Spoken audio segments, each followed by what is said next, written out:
કુકમા ગ્રામ પંચાયતની સામાન્ય સભા યોજાઈ, જેમાં ઘણા નાના મોટા પ્રશ્નો આવ્યા, જેમાં પાણીની સમસ્યાનો પ્રશ્ન દરેક ગામ લોકોએ ઉઠાવ્યો। મેનેજમેન્ટની ખામીના કારણે કાળઝાળ ગરમીમાં ગામની પ્રજા ત્રસ્ત। પાણીનો પ્રશ્ન ક્યારે હલ થશે તેવી લોકમાંગ।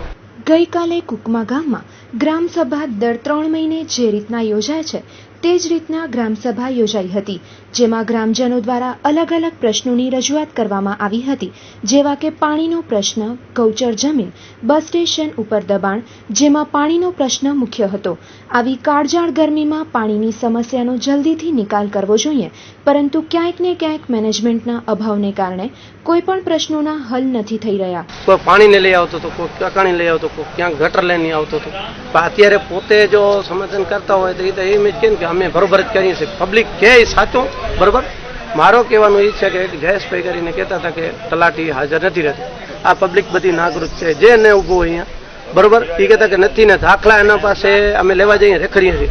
વહીવટની જો રહેવાસીના દાખલા હોય એ તો સરપંચ લઈ લીધા છે ને બાકીના દાખલા જો નિસારના સ્કૂલ આવતા હતા તો તલાટી રવિવાર સિવાયના બધા ટાઈમ સંભાળે છે ને તલાટી એ હોય કે બીજો હોય એને આવવું જ પડશે।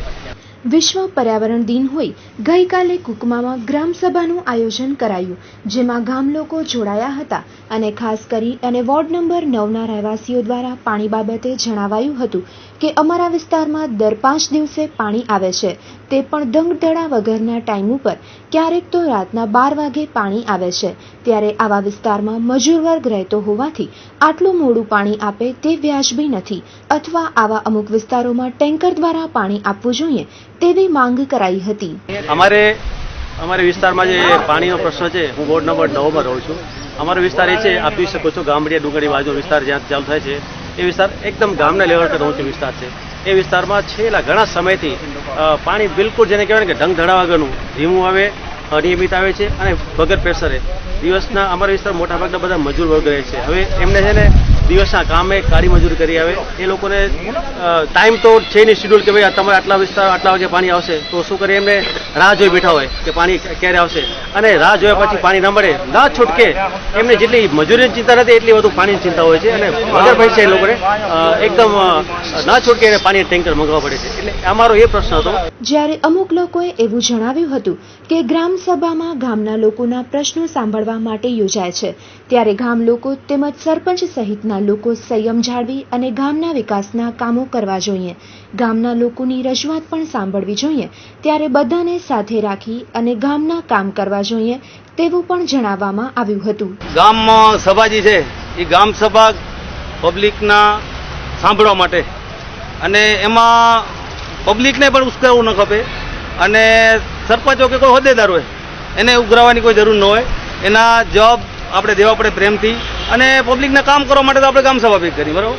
ક્યાંક હોય અધુરાશ છે, અટાણે સમજી લો કે પાણીની તકલીફ છે, આપણે સમજી, અને ઉનાળો છે તો પાણીની વ્યવસ્થા ન સચવાતી હોય તો આપણે સલાહ સૂચના કરી કઈ રીતે આપણે એની વ્યવસ્થા કરી શકીએ, નિરાકરણ કરી, એના સાથે આપણે બધા સાથે મળીને એનો નોર લેવો પડે, અને ઉશ્કેરવાથી કોઈ કામ થાય નહીં, અને થતું નથી, કરવાવાળાને મજા ના આવે ને કામ કરાવવાળાને મજા ના આવે।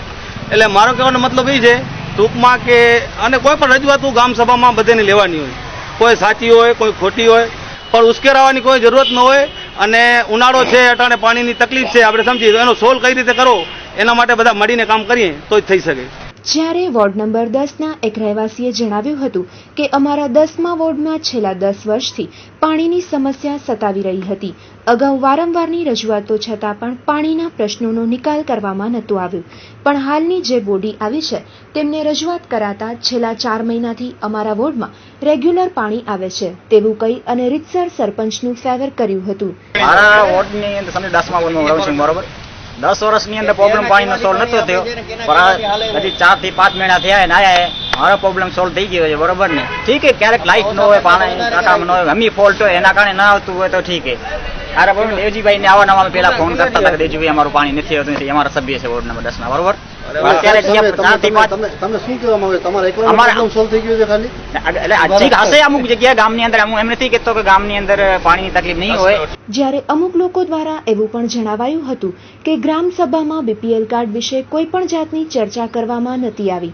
અમુક લોકોને 100 ચોરસ વારની જમીન ફાળવવામાં આવી છે અને લાગવગવાળાના બીપીએલ કાર્ડ પણ બની ગયા છે અને જે પંચાયત વિરુદ્ધ બોલે તેને કામ નથી થતા અને હેરાન પણ કરવામાં આવે છે. આ જમીન ફાળવણી આગલા સરપંચ દ્વારા કરવામાં આવી છે અને મકાન બનાવી અને બહારના લોકોને ભાડે પણ આપી દેવામાં આવ્યા છે. પાણીની અત્યારે એવું છે કે બરું હોય ને મોટર હોય તો એમના ઘરે પાણી આવતું હોય, ગરીબ માણસ હોય તો એના ઘરે ના આવતું હોય. મારા જેવા નીચાણમાં માર ઘર હોય તો એમના ઘરે આવતો હોય, ઊંચાણવાળાના ઘર ના આવતું હોય. પછી બીજું ગ્રામસભાની મિટિંગ આજે હતી એમાં બીપીએલ લાભાર્થી એ વિશે કાંઈ આજ સુધી કાંઈ નક્કી નથી થયું. આજની મિટિંગમાં તમે કોઈ સાંભળ્યું કે બીપીએલ કાર્ડ ખપે કે લાભાર્થી નામ હોવું જોઈએ કે ગરીબ માણસો માટે શું હોય મળી જતો હોય અંદરો અંદર માણસોને થઈ જતા હોય કામ. આજે તમે બધા નક્કી કર્યું કોઈ પણ સાંભળ્યું બીપીએલ વિશે વાત? જ્યારે સરપંચના પતિને મહેશભાઈ ભાનુશાલી વિશે પૂછવામાં આવતા તેઓ મહેશભાઈને મળ્યા ન હોવાનું કહ્યું હતું અને તો આ વિશે વધુ સાંભળીએ તેમના જ શબ્દોમાં. એ ગ્રામસભામાં જે પ્રશ્નો આવ્યા એ ખાસ પાણીના જ પ્રશ્નો હતા અને પાણીના માટે જે આગળ કાર્યવાહી કરી છે એ ગ્રામસભામાં રજૂ કરી દીધેલું છે અને વધારે પૂરતા પાણીના જ હતા. એ ટૂંક સમયમાં એનો પ્રશ્નનો સોલ્વ આવી જશે અને પાણી માટે અમે જે છે એક મેઇન લાઇન છે ત્યાંથી આખી નવી લાઇન નાખવાના છીએ, એનું એસ્ટિમેટ બનાવવા દીધું છે. અને બીજું પાણી માટે જે અમે પહેલાં એક વાલ્વમાં મેન હતો હવે 2 વાલ્વ મેન નાખ્યા છે અલગ અલગ જગ્યાએ ખોલવા માટે. અને પાણીની માટે એક ધક્કા મોટર લીધી છે જે પ્રેશરથી બધા એરિયામાં પાણી જઈ શકે અને એક ત્યાં રૂમ પણ બનાવ્યું છે જે મોટરની સેફટી છે અને આવતી જતી પબ્લિકની પણ સેફટી રહે એના માટે પાણીની મોટર માટે એક રૂમ પણ બનાવ્યું. પણ ઘણા બધા પ્રશ્નો હતા, ઘણાને બસ સ્ટેશન ઉપર દબાણ દેખાય છે, ઘણાને ગૌચર દેખાય છે. એ જે સરકારની યોજના હશે ને સરકારના નિયમ અને કાયદામાં આવતું હશે તો આગળ અમે એને પત્ર વ્યવહાર કરી અને જે નિયમ મુજબ આવશે એ બધા અમે કરશું અને આમાં જે પણ કાર્યવાહી કરવાની હશે યોગ્ય હશે